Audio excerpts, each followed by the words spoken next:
Manual J load calculations part 2. So in the last video we explained basically what Manual J is and why it's important and shouldn't be skipped.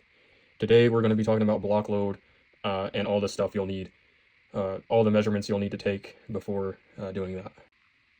Make sure you stick around to the end of the video. I'm going to put a cheat sheet up of what measurements to get while you're in the house.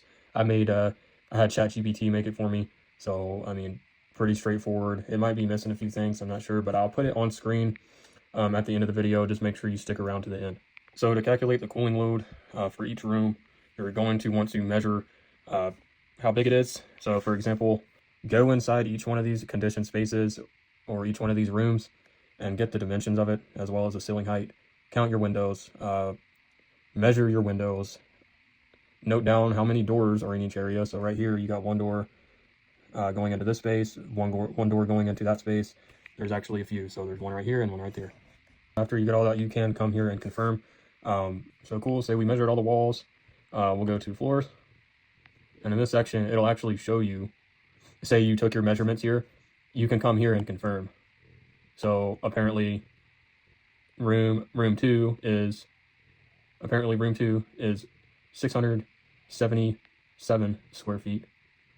So you would come here just and confirm that after you trace it out on the map. Okay. So ceilings, make sure you look at your ceilings. When you're using this, you can input ceiling height. So make sure you tell CoolCalc how high the ceilings are. I think for this one it was like 8 feet. So speaking of ceilings, right here, the skylights.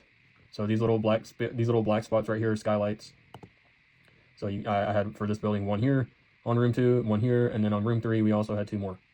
It'll also ask you what kind of skylight it is, so make sure you take a picture. So for this particular project too, it had 2 zones. For one of the zones, 25,000 BTUs of cooling, 36 of heating is what it needs. And then go over here to the other zone, 24, well, we'll just say 25, and then 30 BTUs of heating here. And then basically for the entire building, I'm just gonna add 25 and 25, 50,000 BTUs of cooling. Like I said earlier, 12,000 BTUs per ton, and then that's how you get your tonnage. In the next video, I'm going to explain why going off square footage alone is not a good idea, and why this should be used every single time. But yeah, if you guys like the video, leave me a like, follow, and share. Thanks.